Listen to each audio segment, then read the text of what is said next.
Welcome back to Yugoloth Tabletop, everybody. My name is Charlie Hartman, and I am your Dungeon Master for tonight. Joining me are my amazing players, Will Boyle. I am Will Boyle. I play Moldavite, the Githyanki Soul Knife Rogue, who spent the entirety of last combat in the trees.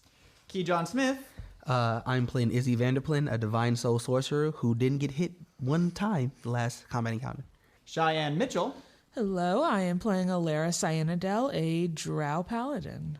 And of course, Nick Bevilacqua. Hi everybody, I'm Nick, and today I'm back with Goatee, the one who almost died last session. Put himself on the line of duty. And why wouldn't you? After the last episode, you unfortunately were given terrible news that the Furbolg were about to be under siege by a group of entombed Gnolls, undead super soldiers sent out to destroy the Furbolg once and for all and kickstart a war between the Gnolls and the Kalians. However, you got there 2 hours beforehand, convinced the Furbolg leader that you were on their side, and then prepared for combat and prepared for a siege. Thankfully, you were able to repel their attacks. Afterwards, the Furbolgs were so grateful for your help that they agreed to not only let the Gnolls try to solve this internally, but they also rewarded a couple of you with special items for your journey. Specifically, they gave Goatee a +1 Moonsickle, and Cheyenne a Petrified Leaf Splint Life Plate Armor, which will hopefully increase your AC slightly while also giving you no more disadvantage on stealth checks and increasing your speed back to the standard 30 feet.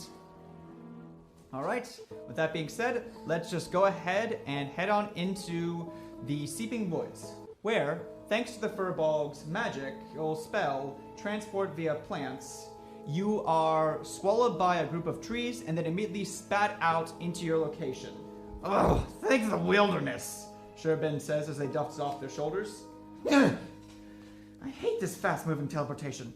Doesn't give my nose a chance to adjust to the new climate. What are you not like teleportation? It is very fun, very quick way to transport. Try saying that when your nose suddenly gets stuffed up every time you do it. What nose? Oh, wait, yes. Canon reminder, Moldavite does not have a nose. I don't think we went over this. He has a full Voldemort thing going on. Well, they give you a sour look with a slight tinge of jealousy, and then afterwards guide the four of you into the forest. At first, you don't see any signs of recent activity, nor do you hear anything that would indicate that anyone has been here recently. In fact, you don't even smell the Gnolls, who, let's remind you, have a very distinct odor about them in large groups. Surebean is the most frantic about this, darting their head back and forth, looking for something, anything that indicates the packs are here. Are we sure we're in the right spot?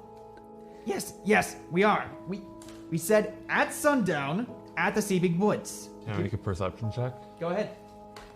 That is going to be a 21. All right, save that for a second. Cool. Surebean is still looking frantically. At this point, they are going to go ahead and move around and start pacing back and forth. Wait.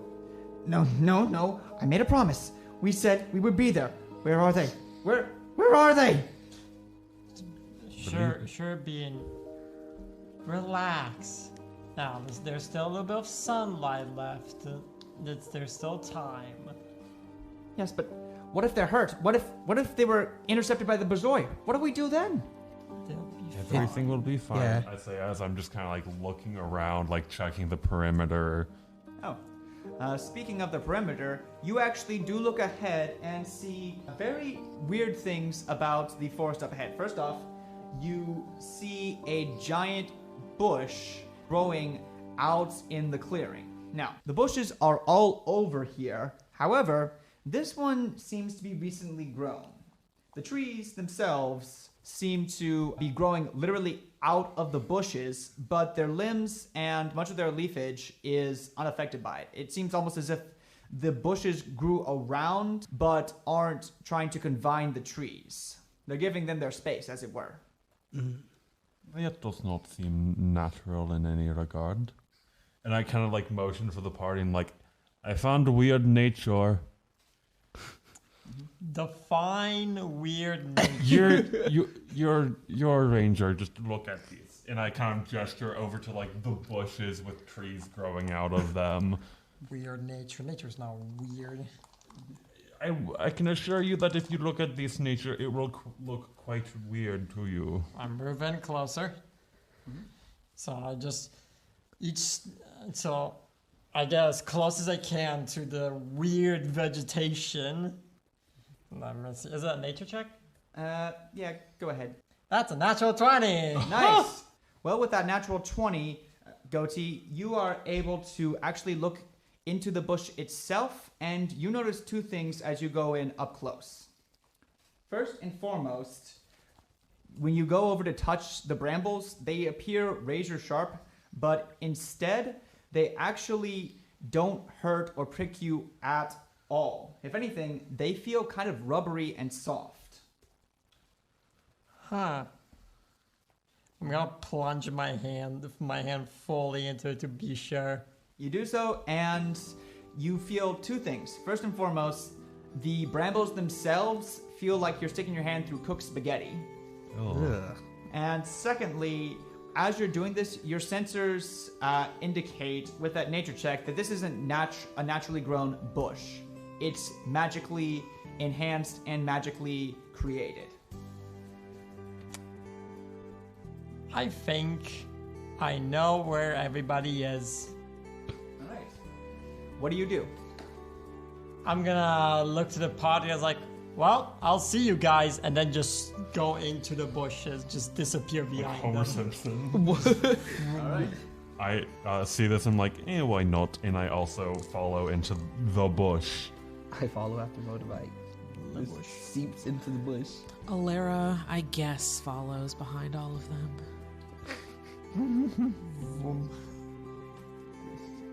Sucked into the bush. Alright. Into the bush. Is Surebean coming? Yeah, is Surebean coming? Surebean, are you coming? Sherbin sees you all do this, looks back around them, and then immediately plunges in with you, trying to catch up as quickly as possible. As they do this, you all stumble into a small river clearing where dozens of gnolls immediately clock you, but then go about their business. All of them wear numerous symbols, haircuts, and clothing on them, designating various clans and packs. Sherbin is absolutely dumbfounded, grinning ear to ear in relief. I don't believe it, they say. The whippets, the terriers, the beagles, they're all here. They made it. People would come if we asked. Sherbin, over here. Fleaford elbows their way through the crowd and try to get over to Sherbin. They embrace each other in a quick predator-like handshake, followed by a hug. About time you showed up. Everyone's been waiting for you. Everyone? The Jupiter and Mudbrin, they're fine. But you won't be if you keep them waiting. Now come on, all of you. Fleaford leads all of you down the path towards a small alcove in the back of the bush. You all follow around with the various gnolls getting out of your way, but watching all of you as you move through. You aren't sure what they're saying, but they definitely seem impressed by what's going on. Alright. Hello, it is lovely to meet you all. How did you guys manage this?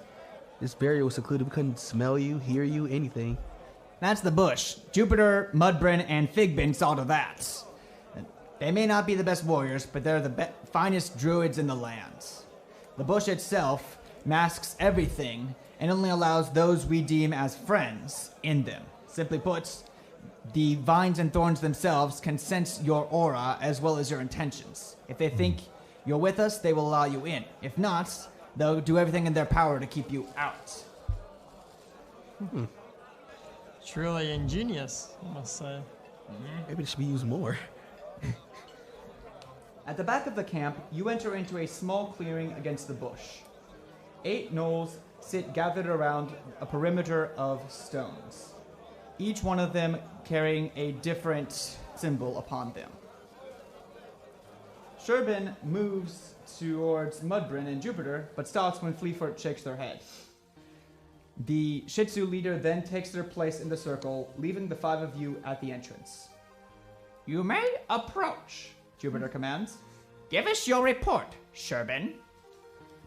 Surebean looks back to you all and whispers, Stay outside the mushroom circle. Don't say anything unless spoken to, but if you're asked a question, be quick and to the point. They lead you all towards a circle of purple mushrooms where you are asked to stand around in. Meanwhile, as you all get in, Surebean moves towards the blue circle and steps forward inside. They flick a glance towards the 4 of you, smile, then begin. Pack Lords, I bring terrible news. The Borzoi have deceived us. They no longer follow the rule of the wilderness, but instead their own desires. Surebean quickly explains what happened with the Sholo and the Furbolgs, and then afterwards what they believe the Borzoi are planning to do. Many of the pack leaders growl when they hear the mention of the entombed warriors being used to cause this outrageous war, but no one says anything yet. So, that's what I think is going to happen, Surebean concludes. The Furbolgs, thankfully, have agreed to be our allies and continue to fight if we fail, but they will demand to be compensated after. Sounds about right, Jupiter says. We did just send a horde of skeletons to kill them all. But is that all they'll ask for? One leader questions. A Furbolg may be passive, but they never forget. They point towards Alerra. What else will they demand payment for? Hey, pointing is really rude, buddy. You should put that finger down and stop accusing people. Surebean immediately face palms as a few of the gnolls all start getting up. However, Jupiter quickly pushes them down, saying, Relax, it's just the youth talking. And she does have a point, so that's another problem for another day, Fig Bean, Jupiter says. For now, we have avoided anchoring one enemy and can instead focus on our own. Are we certain that Clawraise is still at her mines? She is, says a thin gnoll with a gray triangle on their forehead. My scouts confirmed it this morning. Though at this point, I don't think we can even begin to call it a mine anymore. The shaft's outside has been fortified with various traps and battlements. Even if they don't expect an attack, they are more than ready for one. All that means is a change in tactics, not resolve. This ain't the first time we've raided a foxhole. Is it, Mudbrin? Mudbrin grins. No, it isn't. In fact, I think it builds character. Huh? The other gnolls cackle at the joke. When do we leave? Figbin asks. Every day we wait is a day the Borzoi could find out about us and launch a counterattack. Given that the shaft is a half-day's journey and the moon will stop waxing by tomorrow... Tomorrow afternoon, then, Fleetfoot finishes. That way, we'll still have the element of surprise and the moon's favor. Not quite. The largest gnoll in the group stands up. They walk towards you all and look at each of you. I want to know what these 4 will be doing. Surebean steps forward and tries to position himself between the gnoll and you 4. My lord, they'll be with me. After all they have done to help our people, they have more than earned the right to join the Know Your Place pump, the leader commands. I want to hear it from them. Surebean growls, refusing to back down. Fleetfoot and Jupiter stand up, ready to intervene. I kind of look him down like, we will do whatever you need us to do. If that is, like, go into fight alongside, if that is sneak in and assassinate, we will do whatever it is asked. This is your fight and we are here to help. We've already shown how we're capable at the Furbolg incident. Without us there would have been way more casualties and way more enemies on your side. So you can trust us. We'll do whatever you want us to do to help. Please, we just want to be peaceful and get this relic out of your land so you can go back to your nature. Besides, we have been here this whole time, so I think you can trust us by now. Any information I can get on these events for posterity's purpose, I will get. And if I have to fight to get them, so be it. They say nothing to this, but instead pull out their great axe and stamp its end on the ground. Strike my axe, they command. I just kind of summon one of my energy blades and just hit the axe with it. I want Izzy to flicker out his little dagger and tap the top of it. I'm just gonna get the moon sickle and just shing, strike at it. I strike it with my rapier. All right, each of you does so. Your weapon's weight adding an interval to the vibrations creating from it. A single tone, a third above it, a fifth, and a seventh. Each one lingers long enough for the other to come afterwards, but none override or clash with the other. The harmonies of war ring true, the pack leader says. They still their axe. You may join us. The rest of the leaders rise and move to exit. A few of them nod towards you, but most move along their way. Well, damn. I think that went well. Fleaford pats Surebean on the shoulder, whispering, "See you outside," before winking at the four of you. Soon enough, only Surebean and Jupiter are left. So where do we go from here? Do we prep for war? Do we train the troops? How did we find their base? That's my question. In a minute, guys. I wanted to ask you all a favor. Man, we're getting asked a lot of favors lately. Yeah, I know, but this one's more for me than you, but I really want you to be a part of this, okay? Yes, whatever is needed. Jupiter narrows their eyes. Surebean, you're not saying, "I am Jupiter."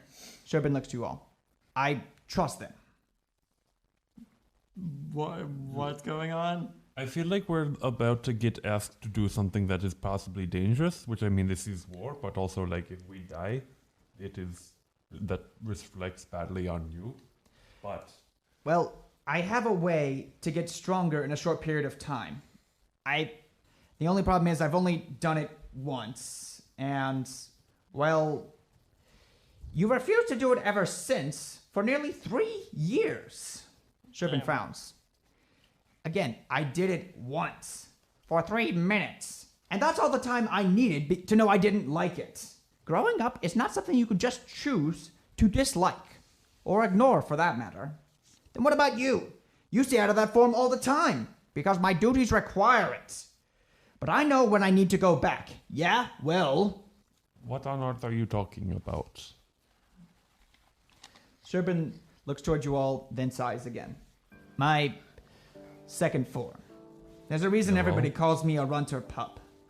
All gnolls have access to 2 forms in their lifetime, but I've refused to take on the second one. See, back when the world was first created, and the first peoples were born, Lord Yugoloth decided to create his own followers in the same vein. He started by looking at everything else that was being created at the time by other divine beings, and in doing so came to a very important conclusion. First was that all of them could be divided into 2 groups. Those that created life, and those that could nurture, raise, and protect it. He concluded that since there needed to be 2 in order to create new life, that the system was not only limited, it was stupid. If one of them died, then the other would soon follow or be forced to assimilate into another group. The result was the same either way. 2 groups of the same people, forever separated, yet dependent on one another to survive. Such short-sightedness was against everything Yugoloth valued in nature and the wilderness. He wanted to create a people that could live on forever, independent of the world and capable of surviving even the most harshest of circumstances. So, the ruler of Ruin set out to resolve this flaw by creating a people that could be both roles at the same time. Thus, he created his first disciples, the Lucrata. But while our cousins were great in size and strength, they were slow in speech and thought. Yugoloth needed a people that could join him in the hunt, but also think for themselves. So for a second attempt, he started with a base that other beings had used to create their humanoid counterparts, then modified it to suit his needs. We were the results. Beings that could both create and nurture life as needed. Within each Gnoll there are two forms, the natural and the divine. Our natural forms are the ones we are born into. They connect us to nature and carry all the necessary tools needed to give birth, nurture, and raise new life. Our divine forms are the ones that create life.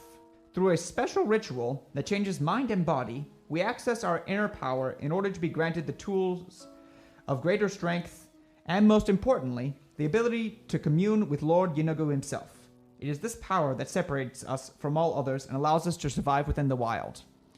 A Gnoll can take on any form they wish, be it the natural or the divine, in order to fulfill the roles of their packs. If all of the divine were to die, then a natural need only transition, and the population is safe. The problem is, the transition is painful. Surebean shudders. Very, very painful. Most Gnolls only go through the process 4 to 6 times in their lifetime. They either stay in their divine forms, or move in between the natural and the divine in order to raise children. When I first did it, I hated every second. I couldn't think straight, I had trouble listening to others or expressing myself. I had just become a mindless, rage-filled animal that couldn't be stopped, even by me. I was writing most of it down as they were talking, just jotting everything down fiercely. I just got, yeah, the third paragraph, could you just re-say everything about that again? Sure, Surebean, that was a lot.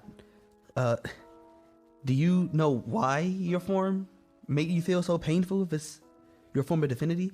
Like, why? I think it mainly has to do with the fact that every time I do it, my muscles undergo a huge surge in testosterone and double in size. The divine form literally is the strongest ability and the strongest power any Gnoll can use in combat. It is literally designed to be the perfect hunter in the wilderness. The reason the Borzoi are so powerful isn't because they've trained their whole lives to be hunters. It's because they always stay in that form and then compound that with the sheer muscle mass and natural affinity towards strength that allows them to be the greatest hunters in the world.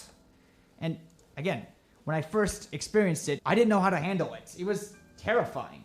You exaggerate, Jupiter says. The ritual is perfectly safe. I've done it for the past 30 years and only had 2 problem pups. You were one of them. Surebean shoots Jupiter a dirty look, then calms down and faces you all. I hate this form, but I want to help you. You all have done so much for us, and I owe it to you to give you my all for this fight. And if this form will do that, then I'll gladly become an animal for your guys' sake. For you. For us. And for the Gnolls. We'll be right here if you ever need anything. Thanks, guys. We're here for you. Jupiter moves you all towards the center circle and asks you all to start help standing around to get ready for this, okay? Mm-hmm. Perfect. Is there any specific thing that we should be doing, or just like how? Because I know growth spurts are painful. Like your bones extend and then it hurts a lot. But like, is there a violence thing that we have to watch out for? Yes and no. On the one hand, this is definitely going, like they said, going to be a very painful process. However, your role in this is going to be helping them mitigate this, all right? How this is going to work is that you all are going to roll me Arcana checks. And depending on what each of you rolls is going to determine how smoothly this process goes for Surebean, okay? Okay. So, everybody go ahead and roll me the checks. 13. All right. With a 13, you are able to, fortunately, contain the magic for now. Surebean's hair starts to stand on end while Jupiter begins chanting. You start to see the mushrooms start bending towards Surebean as you see literal waves of energy entering into their body. They are keeping their eyes closed, but they are tensing for this energy entering into them. Next roll, please. 14. 14. Same thing happening now. The energy is starting to intensify. Surebean at this point is panting. They are gritting their teeth, trying to keep it together, but they are clearly in pain. However, they are keeping it together. Their claws are getting longer. Their fur is getting coarser and tougher, and their muscles are starting to grow, but they are keeping it together. 14 as well. All right, 14. You guys are rolling really high right now, which is really good for Surebean. They are managing to once more keep everything under control. At this point, they haven't said anything yet, but they are looking like they're ready to scream out as their tail continues to wave in fury, and their muscles at this point are growing even longer. Their claws, on the other hand, are getting sharper, and their teeth seem to be growing as well. All right? 13. All right, 13. Thankfully, I can't believe this. You guys all rolled above and managed to keep this thank here. And as a result, Surebean is able to get through this entire ritual without a hitch. And thankfully, they come out of it completely unscathed by this encounter. All right. Perfect. This all went according to plan. Surebean looks at you and starts grunting and growling between ragged breaths. Okay, these very okay. They try to steady themselves, Good but doggy. they try to steady themselves, look ready to strangle you, but instead decide to punt a mushroom into the air like it's a Okay. football. That is healthy ways of venting aggression. Relax, Jupiter says. They get close, making sure to get between Moldavite and Surebean, and put their arms around them, but don't touch them. Your body isn't used to this level of testosterone. Take a few laps and try to let off some steams. Don't stop until you're panting. Surebean smells of Jupiter. They clench their fists, but then relax as they go outside. As they do, they look at you all and say, "Give me a minute." And they are going to quickly rush out and leave as quickly as possible. Okay, so that was a lot. Moldavite, you were this close to becoming a chew toy. How does it feel? A little bit scary. I have to be honest. I have never been bitten by. Well, I have been bitten by the gnomes before, I believe, but not to the point of becoming a chew toy. I'm gonna change the scary to frightening. It sounds better. Frightening. Frightening, yes. Jupiter takes a second and sits and kneels down, saying, "Of all the nights to do this, well, better late than never." Jupiter, do you think Surebean will be all right? Can he hold that form up for long? Jupiter waves their hand at you, saying, "They'll be fine. It's always the same. Palms can't handle the power, so they need to burn it off before it burns them. If we're lucky, we might even see them start a brawl." As if on cue, you suddenly hear two gnolls howling, followed by the sound of a piece of wood cracking itself on someone's head. "That was fast." Jupiter smiles and moves out towards the exit. "I'm going to play referee. You four can come with or rest here. We'll wake you when it's time to leave. By then, Surebean will hopefully be back to their old self." I kind of look over at them as like, I believe this is similar to what we have in the astral plane with our rainbow space cats. They call them zoomies. Is this an example of zoomies? I'm getting I don't even know what to say to that. You've seen a rainbow space cat before, yes? No. Do you have that in your databanks? Okay. They're just these pink cats, and when they run very fast, they shoot rainbows out of their butts. Okay, I hate the fact that one, you made that reference, and two, now I'm going to have to remember it and put it into the campaign. This is canon now. This is canon. Yes, and I hate you for that fact. Right? What would you all like to do tonight? Alright. Now, there's a brawl going on, right? Yep. Kind of want to watch, see how it goes. Okay. Might as well. Yeah, honestly, We're that not sounds fun. tired. All right. As everyone goes back into the outskirts of the Seeping Woods, you all make it out to see Fleaford and Surebean absolutely going at it together. The two of them are in a mad fistfight wrestling match against one another, and neither one of them seems to be relenting. Surebean is absolutely going hog wild on Fleafort, who in turn is definitely winning this fight, but is enjoying every second of this and making sure it can go on for as long as possible. I lean over to Izzy and says, I bet you 1 gold piece that Surebean wins. I bet 3. Okay. Oh, 3. Okay, 3 gold piece. All right, Then he loses. since we have money in the line, I'll go ahead and roll athletics checks for the two of them. All right, to your surprise, towards the end, despite dominating the entire match, Surebean manages to pull a fast one on Fleafort and pins them to the ground. Jupiter then steps forward and separates the two, saying, all right, it's a fair pin. Surebean, you win. Step Cough it up. inside. Cough it up. Izzy slowly chuckles out 1, 2, 3, and places them. Your dad is Jeff Bezos. You can definitely afford 3 gold pieces. All right. While this is happening, everyone else starts cheering in and asking, who's next? Who's next? Fleafort looks around as Surebean seems to be taking a second to breathe. They go down to the river and just plunge their head in straight in and only come out for breaths as they're just drinking as much of this water as possible. Who would like to step in? As Fleafort says, all right, I'd like to recover my honor some point.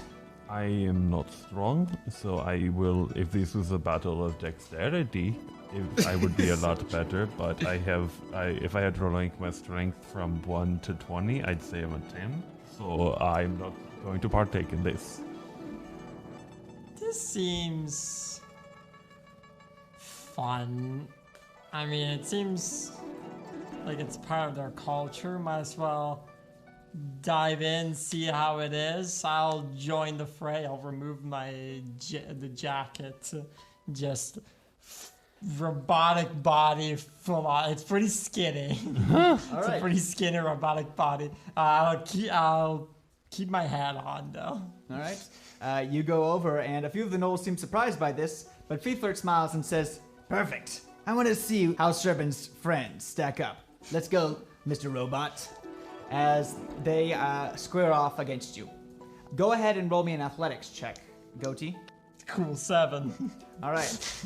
As you move forward, you try to look through your databases for ideas of good wrestling techniques, and unfortunately, despite getting some pretty solid advice about always going for the legs, you try to lock onto Fleafort's legs, but they are like oak trunks, absolutely immovable. And as a result, Fleafort just looks at you, grins, picks you up on your waist and flips you upside down, and then just pile drives you onto the ground. Oh my god. From the ground you hear, wow, do you work out?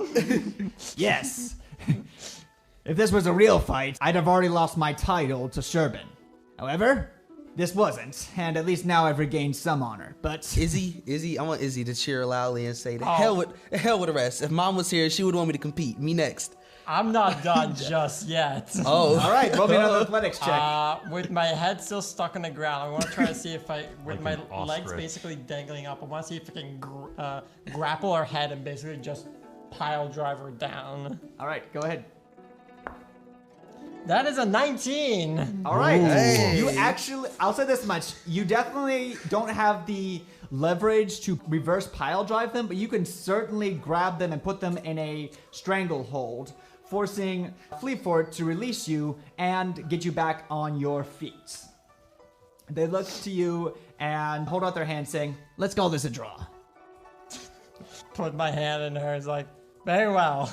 All right. The both of you take them and salute one another in another Predator-style handshake as Fleafort waits for Izzy to take a turn. Whew. All right, Izzy goes up and athletics. All right. Roll me an athletics check. Please, he's gonna die. You'd be surprised. Let's see.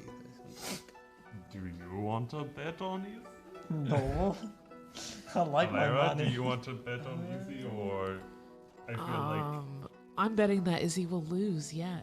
you know what? Sorry, I will bet that one gold piece that Izzy wins. Okay, I'll bet 1 that Izzy loses. Okay. Please. 19. Let's go. All right, here's what happens. Once more, during the first half, Fleaford seems to gain the upper hand in this battle as they take the first strike and immediately try to go for a submission hold against you. However, as luck would have it, their foot lands on some squishy moss, causing them to lose their footing and come down on their knees, giving you the perfect opportunity to get them in a submission hold of your own. Whoa. You full on half Nelson them, keeping them in a hold until they tap out and you claim victory over Fleaford. As I said to him, cough it up.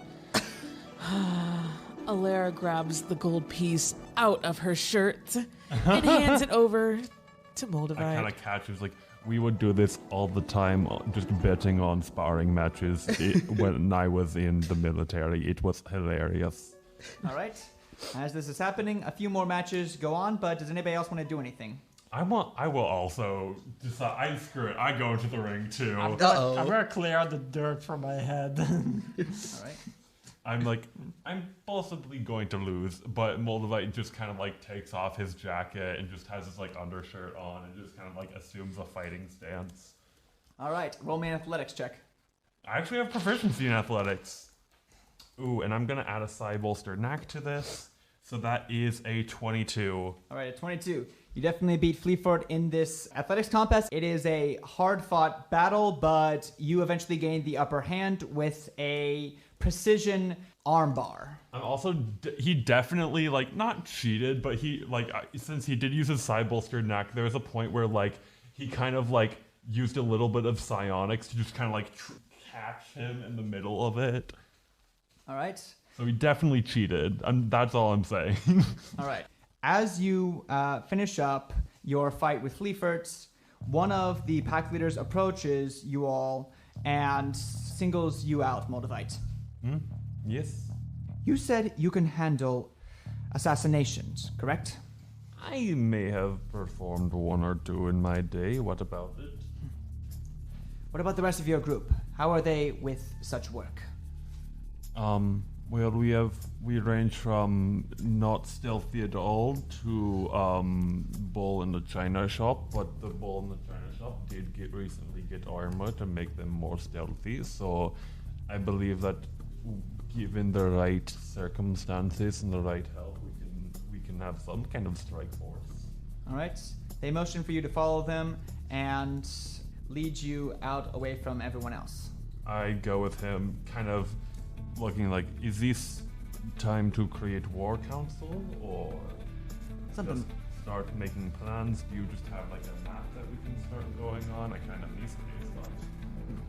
The pack leader pulls out a small, crude map of the Borzoi mine shaft and explains quickly to you a few key details about it. First and foremost, Terrier pack leader explains their initial plan for the attack. Before you got here, we already had laid out a few ideas for what we would do just in case we decided that war was necessary. The first plan proposed was a two-pronged attack. The mine itself has two entrances, one in the front and one in the back. Given the size and territorial advantage of launching from the front, the initial plan was to attack there with the majority of our forces in multiple waves. The goal was to draw out as many of the Borzoi into the battlefield and then whittle them down using the alternative waves of attackers. This way, we would keep them occupied for as long as possible without overextending our own numbers. So I'm liking this idea so far. How many people can this second group, possibly this second entrance? Because if possibly my team were to go in through the front entrance the back entrance while you all attack them head on, we can distract them by having like a secret behind the scenes group come in, take the relic, possibly get rid of Clawfang, and just Clawraise, that's her name, and just kind of end the war by just kind of assassinating her from behind. That is an option. However, that's the problem with the back entrance. It's the main supply route for the Borzoi. Obviously, they wouldn't leave it unguarded, and I fear that they may leave it trapped. So, any mission or any group that goes out there will be suicidal in nature. I believe that my group can handle it. We are able to spot traps. We are able to figure out what is going on. Like, we can handle that. I believe we are strong. They grin at you and say, I thought so. Well, be careful, but I have no objections to you taking this route. Just make sure of one thing. Your job isn't to take out Clawraise on your own. It's to secure the inside for us and create an opening for the main force to get inside the mine. After that, your job will be complete. Okay. So we're less like the main force. We're not like the secret strike team, but we are like the kind of like disruption team with working from inside to try and just like mess them up as much as possible and like create those openings for them to come in and strike. Exactly. You're the flanking group against this invasion. All right. Will it be the four of us, or can we take one or two men with us as well as extra backup? Possibly Surebean or Jupiter, someone like that. They think it over, and for now, they assigned Surebean to watch over the four of you, but that's going to be it for now. Okay. Surebean is enough, especially with these magic testosterone powers. I'm going to go relay this plan with the rest of my group, but this will work for now. Okay. At this point, everyone else, it seems, has turned in for the night. However, Alerra, you are still waiting outside while everyone's whittling down. What are you thinking right now? Alerra is quite nervous as she needs to prepare more than she has for this battle. Right. Moldavite, you approach and see Alerra just watching everyone. What do you do? Good evening, Alerra. Hello, Moldavite. What is the matter? Honestly, I'm kind of scared in this moment. Have you seen battle before? I mean, yeah, but like... Not... You know, your girl's first war. You've seen battle, but you have not seen full-scale combat. Of course. I will attest to that it is scary. I fully know that is not something that is... It might seem... Only a fool would see their first battle and see excitement in it. There is a level of fear and a level of uncertainty, but know that I was once in that very position as you are in right now. Oh, thanks, Moldavite. I know my Queen Loth sent me here for a reason, so I'm just gonna believe in that. Yes, having some kind of higher power you can understand in is a powerful thing. Us Geeth do not have that, but also just what happened with the hostage back there. I know I said this, but just I will help in the future if there's any certain situation. Just make some kind of notion to me and I will come fighting. Gotcha. And I go in for the night and I immediately just kind of fall down, and Moldavite definitely sleeps full plank style. Like his arms and legs are so tight to his chest. He's like someone doing a pencil dive. All right. Well, the four of you all settle in for the night. However, as the four of you get comfortable for the night and start settling down, Surebean enters in themselves, stumbling back into the mushroom circle and shaking themselves off. Their clothes are ripped and their body is bruised and nicked, but their grin is unmistakable, even in the moonlight. Dang, I needed that. Surebean, did you have fun? They snap their head back to you and look surprised. Oh crap, I'm sorry. I didn't mean to wake you. I'm still getting used to this new me. No, you're fine. Alright. Well, scooch over. You got the best spot in the glen. As you all settle down, Surebean kind of asks you a couple questions. Hey, Ezzie. Yes? So your dad really is working on fixing the fissures, right? Yes, it's his life's mission. That's good. To be honest, I know I didn't say much about it, but the fissures really did hurt the Gnolls. Heck, the entire cult did. I mean, I know we said we got about maybe 400 to 500 of us right now against the 120 or so Borzoi, but from what I've heard way before I was born, there were hundreds, if not thousands more before us, but so many of them were wiped out by the cults and by the fissures' damages to nature. The reason there are so few of us now is because so many of us have been lost to their legacy and to the impact they've had on nature itself. Sometimes I wonder, are we even gonna be able to survive if this keeps up? That's why we're currently working with this guy called Aeschylus. He's working to really prevent something like that from happening again. Nobody should have to suffer like that and leave long-lasting damage on the environment. Agreed. And, well, it does feel nice that, at the very least, someone's trying to clean up this mess besides us. Although, how exactly would you go about it? I mean, I know you said something about this device that just removes it entirely from nature, but how exactly would we factor into something like that?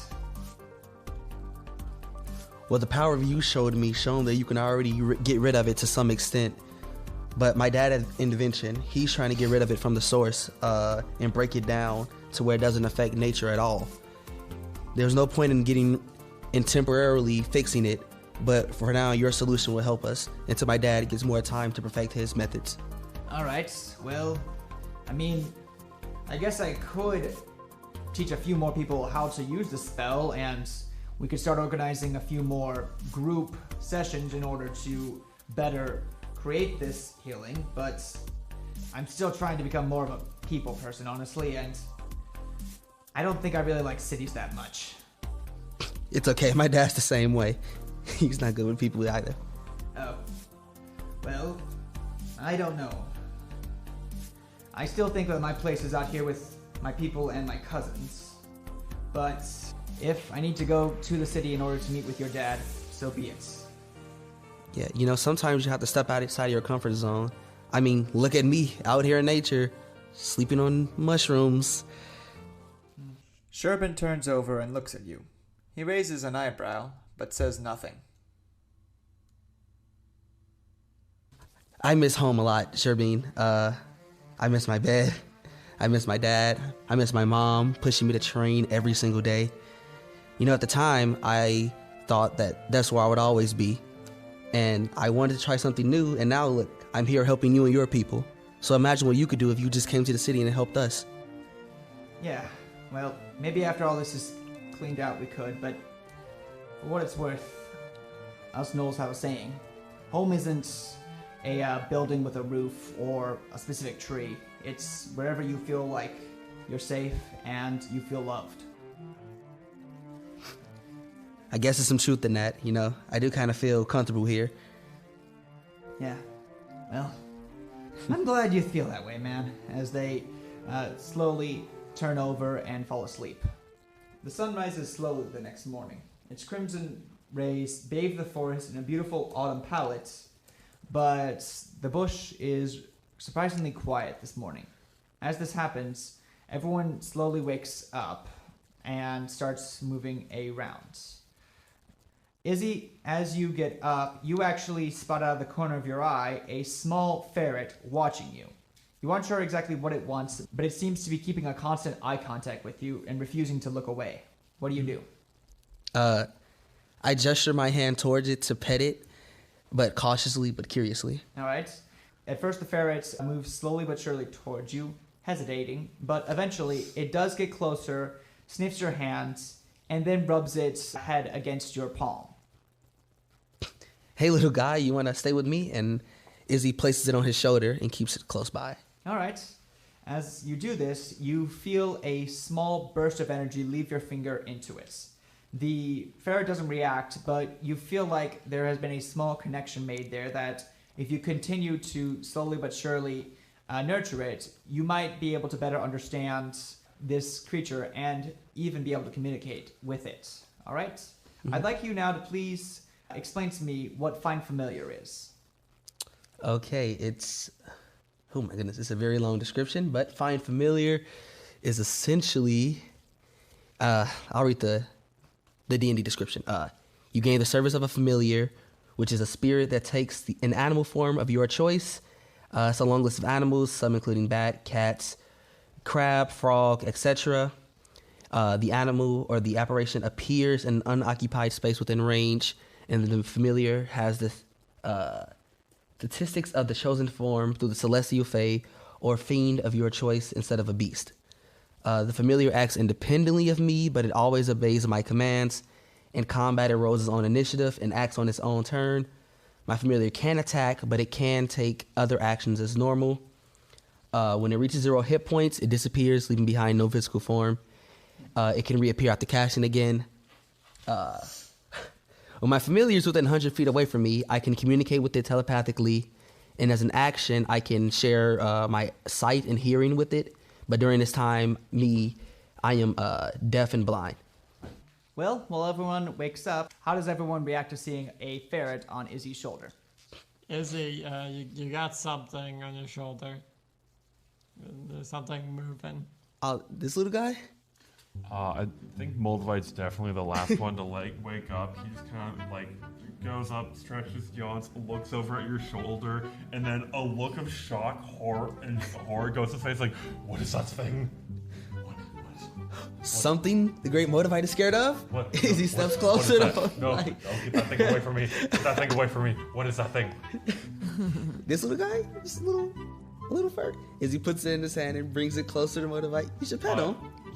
He's a cute little guy. He just backs away further and further, more and more scared. Like, it's so long. Just look at him. It's unnatural. Give it here for a sec. Oh, it's so natural. Here you go. Get that thing away I'm from me. gonna let it go into my hand. It's like, hey, Moldavite, catch! I'm gonna throw it on the What? You just threw it? I can't. I use my. I'm gonna cast Mage Hand to just temporarily grab the hand with just telepathically grab the ferret telepathically and just. Izzy jumps up and grabs it and says, "Stop storing my ferret." That thing is the most horrifying thing I have ever seen, and I have seen a lot of horrifying things. That's a ferret? I thought that was a rat from over here. What is a ferret? Yeah. And unfortunately, your pet ferret is shaking right now, and as soon as it gets back to you, it immediately starts burrowing itself into the back of your tunic and refuses to poke out for the rest of the morning. Oh my god, I need to find more ferrets. I need to go find more ferrets. And the perfect anti-Moldavite trap. Oh, I'm writing this down. Let me get a pencil. Let me get a quill. Well, as you all make it out of the clearing and back to the rest of the gnolls, you make it outside to see that everyone has already gathered around, and the pack leaders are out in the front explaining the battle plan to everyone. All right, a few things before we go. Jupiter looks around and sees everyone is a bit nervous, but immediately takes a quick smile and decides to say, first off, whoever stank up the glen last night, you left your dagger. They hold up a large dagger with the name Tree Snout on its hilt. The ashamed Gnoll comes up and grabs it, and then immediately goes back down, their head downcast and their tail between their legs, as everyone starts laughing. I mean, I'm glad you got it all out now, but next time, go outside the glen. That is quite gross. Second, I want to be clear with all of you that this morning is not an omen. All a red sun means is that we're going to get some light rain today. That's it. Got it? Fleafert and the terrier leader then decide to step up and explain a few quick things about the raid happening. As you heard last night, Moldavites, they have decided to take a two-pronged approach to this combat, mainly centered around the primary attacking force hitting the front of the mineshaft, while the five of you, including Surebean, go out and launch a counter flank attack through the supply entrance. Mm-hmm. At this point, the terrier leader is not sure what traps are going to be out there, but they still advise you to be extra careful and please not get yourself killed before you kill anyone else. Once everyone has gone over the attack plan and everyone is suited up, Jupiter looks out and asks, "Well, is everyone ready?" Surebean steps forward wearing Fleefert's armor. "I was born ready," they say. Everyone smiles. "Good. Then get your team on their mounts and get ready. We're off."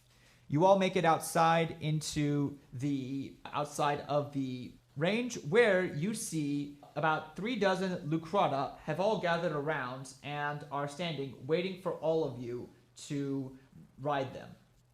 Mm-hmm. I get on mine. I also get on my Lucrana. All right. You all get on top, and as soon as you are ready, you take off towards the Borzoi mine. Just as Jupiter predicted, the weather turned stormy after the first 2 hours of the trip. Thankfully, the rain never goes past a light drizzle, which is enough to chill you but not soak your clothes. Dusk soon approaches and the rain has still not let up. Your mounts are starting to get fussy after a day of running through slippery grass and squishy mud, but you're able to keep them under control. The army halts at the base of a small hill and begins to disperse. Surebean helps you all down before sending the Lucrata on their way. "Can't afford to have them get hurt," they explain. "This ain't their fight." That is understandable. I mean, they are simply bystanders in this war. I always enjoy my time with Alerra Jr. I just kind of give mine a nice little, pet on the forehead. Once the cousins have left, you gather around Jupiter. "The mine's just across this river and over the hill," Jupiter explains. "Once we're ready, we'll charge up while you 5 head east. From there, you'll follow the river until you arrive at the north entrance. Any questions?" Not at the moment. Are we expecting a heavy resistance? "I don't know what to expect, so be prepared for anything." Surebean takes a second to quickly look over each of you before taking the lead and looking to Jupiter and saying, "We'll be okay. See you on the other side, Jupe." As they leave and begin having you follow them to the east. While you're doing this, the beagles begin to howl out and lead the river crossing. Near the top of the hill, you see them pull out a half-dozen ram horns and blow. The nobles below howl in response, then charge out of sight and towards the mine shaft. The war has begun.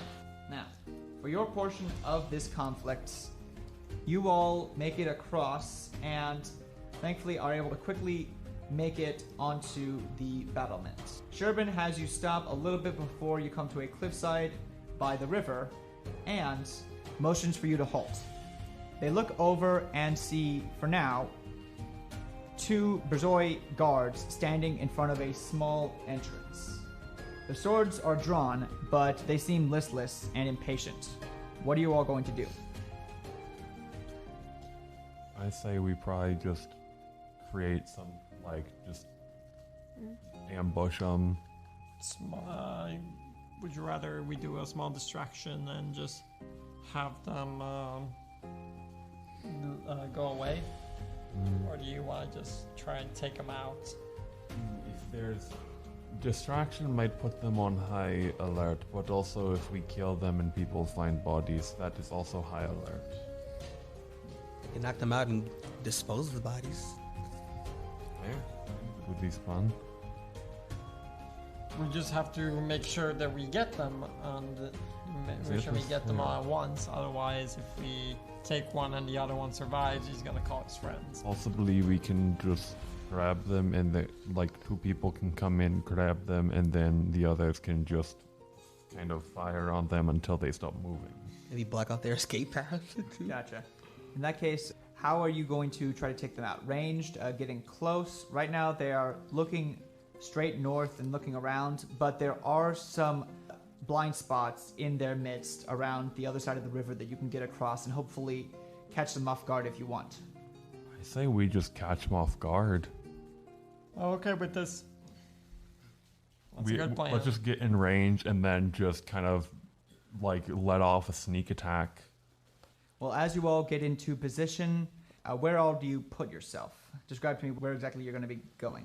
I'm just going to just sneak, like, on this kind of ledge above them. This, like, kind of rocky ledge. Kind of go around, just sneak on top of that. No, you won't be able to get on that ledge specifically. You'll have to stay north of that ledge, north of the river, unfortunately. Okay, so I'm just going to go in hiding, like, kind of over here then. Okay. All right. I'm gonna do the same thing on the other side. I'm gonna get to the top of this on the other side, trying to keep myself in the trees as much as possible so they couldn't really see me that well, and just have my crossbows out ready to fire as soon as I see everybody firing. Gotcha.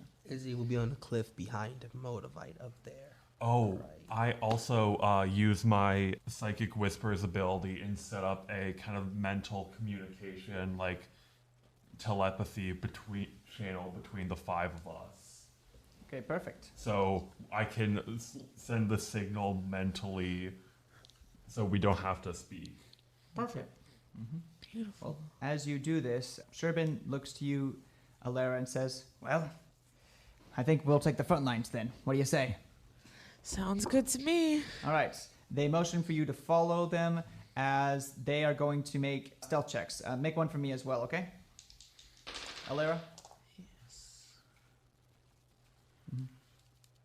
Oh, all of us or just... Alerra for now. Okay. 5. Okay. Unfortunately, as the 3 of you are getting into position, you aren't exactly as stealthy as you think you are, but I need everyone else to go ahead and make me their stealth checks, okay? Can my familiar give me the help action? Yeah. No. Oh, wow. I don't really think they can make you that stealthy, unfortunately. Good call, though. Cool. 19. 19. That'll work? 13. A natural 20. Okay. Whoa, dang. Unfortunately, here's what happens. Izzy, you try to get yourself into position, but aren't able to fully mask yourself. You haven't given yourself away, but anybody who looks up will definitely see you, unfortunately. But before the Gnolls notice you, both Surebean and Alerra step onto the north banks and try to get in behind one of the rock cover areas. And as this happens, one of you, unfortunately, feels something crunch and start chirping underneath you. Alerra, as you get down onto the dirt and gravel path in front of you, unfortunately, you accidentally step onto a flashbang thunder bomb. Ooh. I'm going to need you and Surebean to go ahead and make me Constitution saving throws. Okay, I rolled a 14. All right. You save, so you're only going to take half of this damage, whereas Surebean, unfortunately, is going to take the full brunt of it. All right. They take 14 damage while you take 7. Okay? Cool. Oh, my God. That's not terrible. Poor Surebean. And to make matters worse, they are also deafened for 4 rounds. Ooh. Yeah. Is that what? Even the Alerra that succeeded? Damn. Yep. She only took 7 damage, though, as a result. Jeez. However, this also alerts the Borzoi to what has happened, and they are immediately going to draw their swords and start charging towards everyone. Roll me initiative. 21. All right. 15. Izzy has 20 and the familiar has 11. All right. Alerra has 13. 13. As this happens, everyone, we are going to go ahead and start with Goatee. Take your turn, Goatee. What are you going to do? So have they noticed me, or are they only noticed Alerra and Surebean? Right now, they have only noticed Alerra, Surebean, and since the mine alerted them to what has happened, they also quickly clock Izzy, unfortunately. Okay, so me and Moldavite are still technically hidden, right? Yes. You don't get a surprise round, but you do get advantage on your first attack this turn. Okay, I'm gonna look around. I'm gonna hear the flash go off, and I'm gonna go, damn it, too early. And I'm gonna flip from behind the tree, and I'm gonna fire my hand crossbow at the one that is right next to the entrance of the mine. Okay, go ahead and roll me the attack. So advantage because I was hidden. Yes, 18 plus 7, 25. Oh, that's definitely gonna hit that Fleshnar. So I'm gonna do 6 piercing. I am gonna do my swarm for an extra 2. 8 points of damage on the first attack. Then I'm gonna use my bonus action to fire my other hand crossbow. Because I have the feat. That allows me to do that. So do I get advantage for this one too because it's in the same round? Or No, unfortunately, not for this one. Sorry. that's fine. 13? 13 will not hit them. Sorry. Damn. Ah. All right, that's your turn. However, we are now going to go ahead and go to Izzy. Izzy, you quickly find out that you've been spotted. What are you going to do? Which one did he just attack? I've attacked the one closest to the entrance. Okay, so that. So that is not the one closest to you guys, though. Yeah, let's go with the handy trusty. I'm gonna cast spiritual weapon on the one closest to the one closest to us. Yeah. All right, go ahead and take your attack roll. Oh yeah, 26. Ooh, that super hits. Go ahead.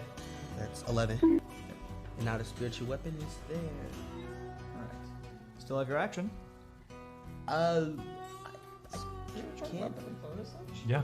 Yeah, I can't do much. Can I hide again? No. You could cast also a cantrip. I could?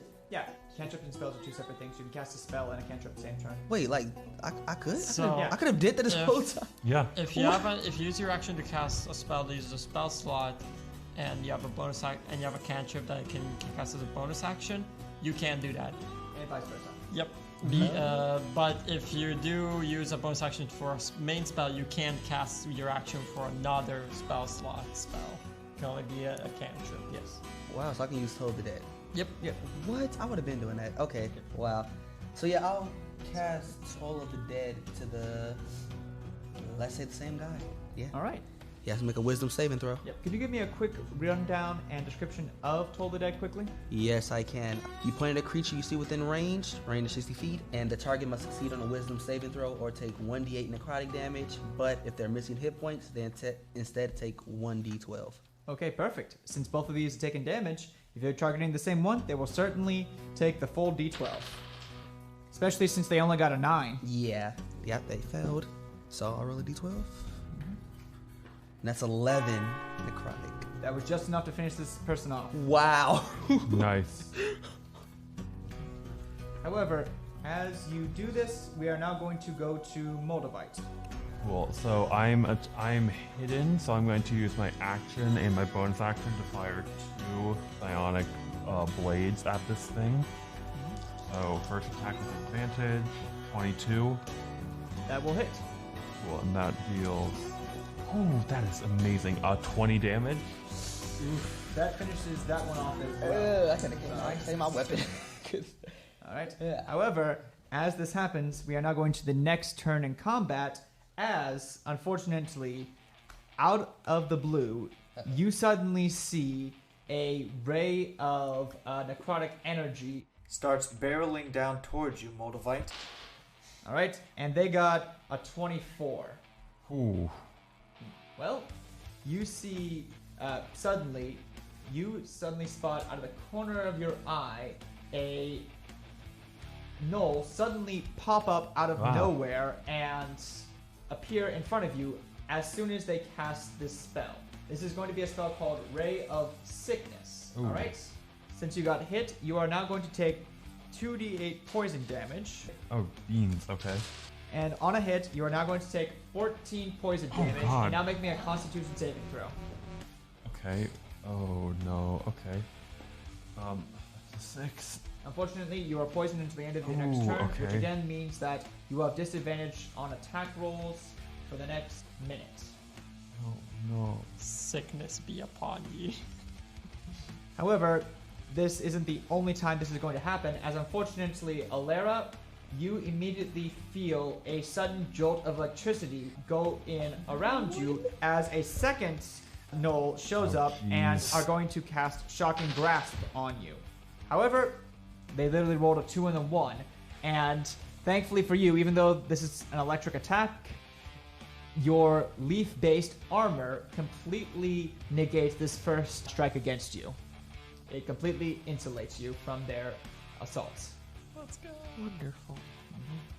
Now we are going to go towards Alerra's turn. What are you going to do, Alerra? Okay, that Gnoll was next to me. Can I take my rapier and slash at the Gnoll? Absolutely, go ahead. Shit, 18. 18 will definitely hit. 11 damage. 11 damage. You slash into them and take off a clean arm, but they are still standing. Ooh. Alright, that then leads us to Surebean, who is going to once more immediately growl and just absolute anger going to grab their staff, channel their energy into it, which causes it to double in size, and they're just going to absolutely whack this poor Gnoll over the head. They are casting the spell Shillelagh, which allows them to turn their staff into a magical weapon, and they are absolutely going to go full ham on this poor Gnoll spellcaster with a 19, Love unfortunately. that spell. I wish more druids used it. I love that spell. And they are going to take 11 points of damage from this attack, which finishes off that spellcaster. That is now going to take us to the top of the order with Goatee once more. Yeah, I'm just checking the range of my crossbows because if they're too close to me, I have disadvantage. I just wanted to check. 30 feet. Is he farther than 30 feet? I'd say just about 30 feet, I'd say. Okay. Then I don't have disadvantage on these attacks. Perfect. I'm gonna go. Spellcasters eliminate spells. I would much appreciate that, and I just kind of throw up a little. Disgusting. Anyway. First attack from the crossbow. Oh, that's a 2. Second attack from the bonus action. Maybe it's better. That's a natural 1. No, it is not. This is not working well for you all. And we are now going to go from Goatee to Izzy. Also, I completely forgot about your familiar. For sake of simplicity, we're going to have your familiar's turn be immediately after your own, okay? Can it be before mine? Because I went they literally can't attack, so I was going to have them use their action to give me the help action. All right. In that case, yes, I will let them either be before or after, but not both. Okay, gotcha. Regardless, what would you like them to do? They would just do the help action. All right. Specifically with the help action, I believe what you're asking for is the help action allows you to lend aid to another creature in the completion of a task, specifically when attacking a creature within 5 feet of you. So it doesn't work for range attacks, unfortunately. Okay. So I will say this much: your familiar can definitely help someone in melee. Helping a creature within 5 feet of you? It's helping me do the attack, but the creature I'm attacking has to be in 5 feet? Yeah. Yep. Okay. But regardless, what would you like to do with your turn? I will first bonus action move my spiritual weapon to attack the Gnoll versus West. Okay. That's a 19, 25. That hits. It's 12 damage. All right. That's enough to leave them with a concussion, but they are still standing, unfortunately. And then for my action, I'll cast. This is enough. I'll cast Firebolt on them. All right. Make me the attack roll then. That's 11. That does hit them. What? It does? Spellcasters do not have high AC. Okay. Please be enough to kill him. That's 10. That's enough Yes. to eliminate them. All right. As you incinerate this spellcaster, and as a result, unfortunately, Moldavite, you are still retching for the next couple of seconds, but eventually you are able to steady yourself and get down to the cliffside. Surebean approaches you and quickly casts a first level Cure Wounds on you, as well as one of themselves. Thank you. You get healed Lord. for 4 points. They get healed for 7. That is enough to steady myself. Oh, that was awful. Okay. All right. Well, there goes breakfast, I guess. Be careful, everybody. There might still be some mines around here. Oh. All right. Yeah, so before I move, I should. I'm gonna make a perception check, just looking for mines. All right. Go ahead. Nope. No. That was a 10. Actually, that's just enough to find one. Okay, perfect. However, you are disarming one may prove difficult. You find one on the other side of the river. However, you're gonna have to make a sleight of hand or investigation check in order to disarm it. I don't even want to disarm it. I'm just gonna go around it. Okay. Now you're gonna have to go through the river to do that, but you do that, and Oh wait, no, crap, no, I do not go through the river. I'm going to risk disarming it because Moldavite does not go near the water at all. all right. Is that a sleight of hand check or? Sleight of hand or investigation, whichever you're better at.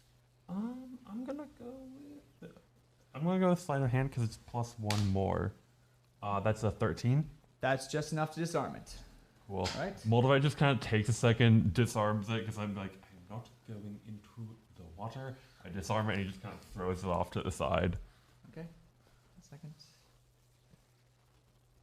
All right. As you disarm this last trap, you fortunately are able to then get inside the mine cave with Surebean once more taking the lead. Quick, for me that has not gone down into the gravel and stuff, do I have to roll anything for traps, or can I just go through where everybody's going? And Moldavite was able to find the other trap and disarm it. There were only 2 of them, thankfully. okay, there's only 2. Mm-hmm. Okay. Then I'm just gonna make my way to the entrance. The mine interior looms heavily over all of you. The few torch sconces cast gaunt shadows, flickering and fizzing as they beckon you forward. As Surebean enters inside, they begin sniffing the air and recoil. Ugh, they say. It smells like something died in here. Someone go ahead and make me a nature perception check. Moldavite, do it with advantage. Okay. I can't smell. Lovely. Oh, that's a 25. All right, perfect. As you enter in the mine yourself, you immediately recognize this scent. It's a very moist, garlicky stench that you at first think you recognize. Smeltered iron ore. Further down, you catch another unfortunate whiff of the acrid, pungent rot of what you at first think is dragon's breath, also known as hydrogen sulfide. However, after a few seconds, you realize, wait, this isn't that. You've been around a few dragons in your lifetime, and while you are familiar with what their breath smells like and have been on the battle line seeing their breath attacks and the after effects afterwards, this isn't that. It's too, for lack of better words, too dispersed. Usually dragon's breath is a very in-your-face, once you smell it, you never forget it. However, ironically... Less concentrated.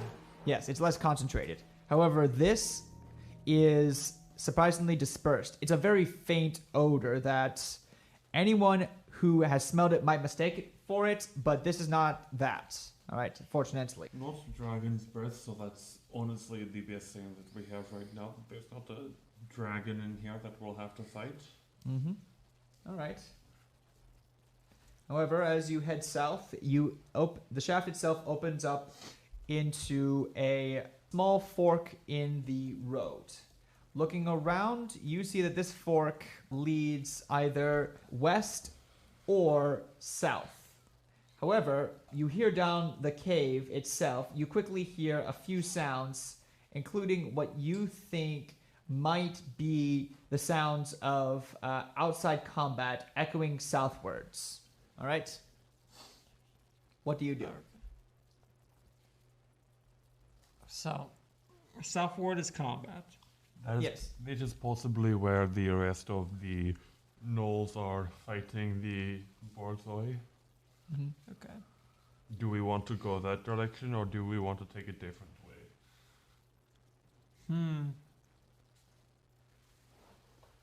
Now, Goatee is very calm and can be hot-headed at time especially when he starts malfunctioning.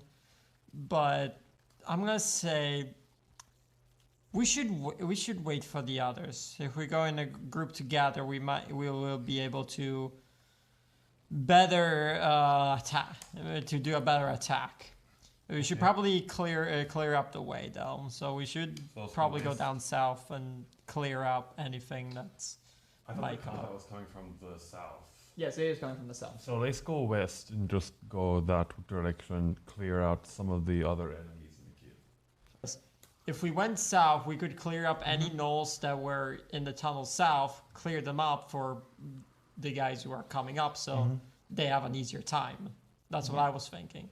Yeah. We could also, but I understand why you would want to go west, so we can clear up, and so when they do get to that point, it's an easier walk too. Yeah. But I do believe that going south is the best. That's Goatee's opinion again. What are Alerra and Ezzie thinking? Like, what are y'all's ideas in this moment?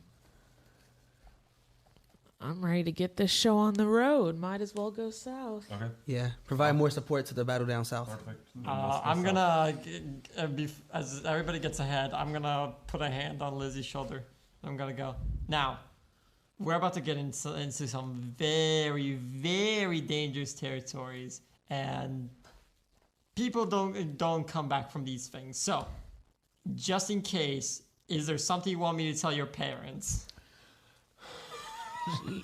Just in case. Now, this is just in case. We could all come out fine. But just in case, is there something you want me to record for them? Izzy, Moldavite just kind of looks at this as like, so we go into combat with the understanding that we're going to make it out. Yeah, but we never know. This is just in case. This recording might never even need to come to light. It's just What? Worst cases scenarios always put you in deficit mindsets. we'll be fine. Izzy finally intrudes. Can I say something? Yeah. Listen, Tin Can. I'll be fine. What about yourself? I just burnt up a guy, disintegrated a guy. Oh, my another recording is guy. already saved up in there. I'm just worrying about you guys just in case. Oh, well, in that case, thank you. Let's go. Moldavite quickly pulls out a notebook and quickly writes down tin can in his goatee insult category. Well, as you all head down south, you come to the end of a pair of mine tracks where you all see that it heads to the left or to the right. Which way would you all want to go? I say left. Let's go left. Always go left. They always go left. Well, No, we should have gone right. Damn. you all head left and find yourselves walking into a hot and smoky forge. A large kiln stands against the wall, crackling and roaring from the inferno inside. Numerous barrels are strewn around, many of them overflowing with ores and weapons. A few, however, carry more fine minerals, such as powders and shavings. But as you approach, you hear high-pitched giggling behind you. Oh, Suddenly, a bright light flashes in the rear of the tunnel as, from one of the sconces, the flame literally leaps off the torch and floats mid-air. Ooh, that's You see a pair of will-o-wisps look at you, giggle, and then begin to dance around, moving erratically towards you all. But to make matters worse, back at the forge, Moldavite, your shadow begins expanding right in front of you to form a trio of cloaked figures. Oh, that's scary. One of them moves towards one of the barrels, lifts it over their head, and is now going to toss it into the fire. Everyone, roll me initiative again. I got an 11.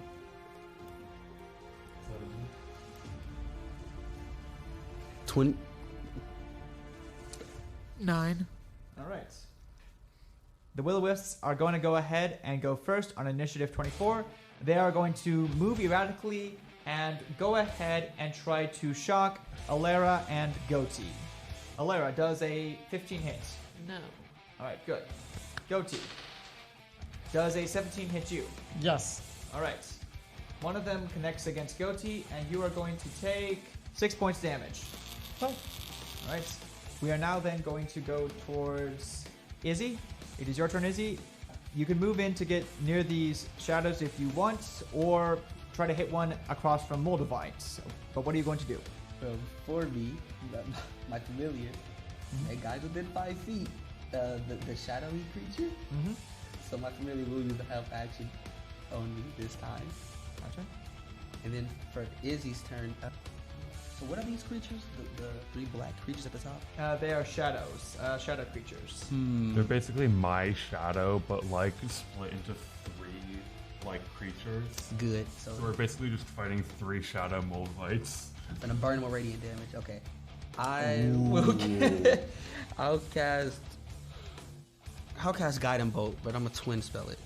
Nice. All right, roll me those attack rolls with the first one with advantage. Well, yeah, I'm keeping the first one. 24. That hits. And roll damage first for the first Yeah, one. go ahead and roll damage.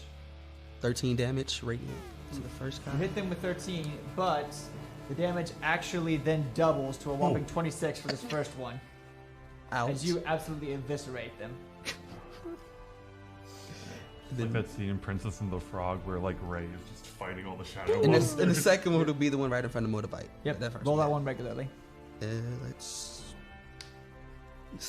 That ain't hitting. That's an 8. Unfortunately, no. Sorry. Yeah. All right, that then leads us to Goatee. What are you going to do, Goatee? This little thing just shocked me, so I'm gonna hit it back. So I'm gonna have my moon sickle out and I'm gonna slash at it. All right. That's a natural 1. Nope. Bonus action hand crossbow. Because crossbow expert. 13? 13 will also miss, unfortunately. Sorry. Getting angry. Better have the recording ready. Pass. That then leads us to Moldavite. What are you going to do? Okay, I'm going to steady aim and then fire on the one right in front of me. I think it's less of a fire and he more just like kind of Green Lantern style summons a spectral sword and just stabs into it. All right. Ooh, that definitely hits. That's a 19. That's 25. Yep, certainly. 15 psychic damage. All right. It's still standing, but it's definitely weakened by that attack. That then leads us to Surebean, who, thinking quickly, is going to yell out to Alerra and Goatee to duck. I duck. Yeah, I duck. They're now going to cast the spell Entangle, which is going to allow them to try to restrain these small will-o-wisps. All right. They both fail miserably. Oh, wow. All right. And as a result, these will-o-wisps are restrained and unable to attack. All right. It's restrained light? Basically, what happens is that they cause magical plants to engulf them and create small jack-o'-lanterns for them to be caught in. Oh, that's fun. All right. That's cute. That then leads us then to Alerra. Alerra, 2 of the shadows remain. One of them is fading quickly, but it still has a barrel in its hand. What are you going to do? The shadows. Yep. Stabby stab, then. Live rapier, I guess. Alright. Move up and go ahead and attack. 24. 24 hits. 12 damage. 12 damage. That is enough to finish this second shadow off, but unfortunately the first one is still standing. And they, much like their counterparts, are going to take their action and use it to chuck a barrel into the kill. Alright? I need Moldavite, Alerra, and Ezzie. Make me dexterity saving throws. Oh, God. Oh, you said that. That's a nat 1. Oh, no. 22. Alright? Ooh, 18. Alright. You know, Alerra and Ezzie, you are able to duck out of the way in time. Moldavite, unfortunately, you're going to take the full brunt of this. 11 points fire damage. That was a lot of dice rolled. I think I'm down. Oh, You're down? Wait, you're Alright. down? When did you get low? I've been low this whole time. Moldavite goes down. unfortunately. Oh, shoot. All right, Alerra and No heal. Izzy, you both take 5 points damage from that, though. Okay. All right. Unfortunately, we will get to that in a second when we get to your turn. For now, we're going to go to the top of the order with Izzy. Izzy, Moldavite is down on the ground, covered in shrapnel and burns. Okay. I'm going to cast Guiding Bolt, and I'm going to twin spell that again to attack one of the ones down below in the shadow that just threw the thing at Moldavite. All right. Let's see if the first one hits. What is that? 15? 15 will hit the shadow. Whew. Alright, let me do damage. For the Will-O-Wisp, does he have advantage because it's restrained? Yes, he will. Ooh. But for now, I'm just wondering. That's 10 radiant damage. all right, that's double to 20, and you finish this shadow off. Yes. See Right. Moldavite down, it gives me the power to finish him off. All right, now you can roll against this Will-O-Wisp with advantage. 24. That hits. That's 15 radiant damage. All right, 15 radiant damage. That takes a serious chunk out of them, but in the process, it is going to also free them from their jack-o'-lantern. Ooh. And on their next turn, they are going to go ahead and try to attack you. Specifically, Izzy. Oh, yeah, and the next attack against him has advantage. All right, that's good. That's going to lead us then to Goatee. Goatee, what do you do? I see my friend just go down and my faceplates just lock in and I yell Surebean, get him up now! And I'm gonna get my moonsickle and strike at the one he just hit with the guiding bolt. Attack with advantage then. Does an 18 hit? 18 does not hit. 18? Oh my god. Oh my god. Surebean, lock him I'll up again. fire with my hand crossbow at it. And then... Nope. Because that's below 18. Doesn't matter. Sorry.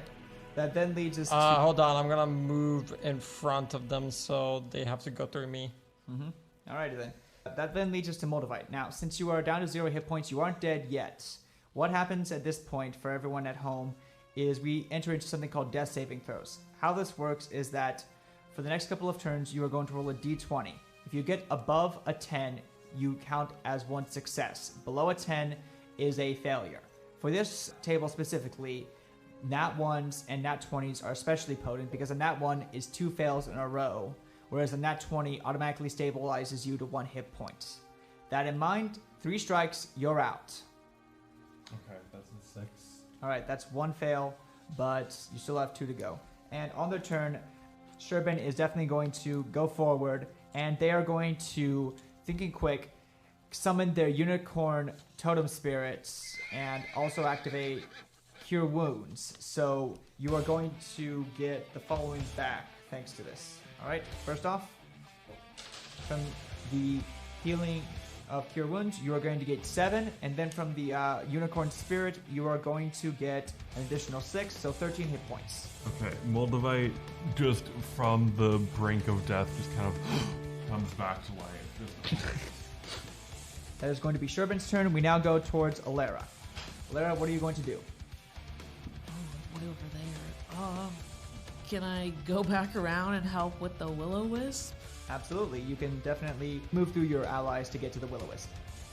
I will hit with my rapier then. 21. That does hit this one Will-O-Wisp. Beautiful.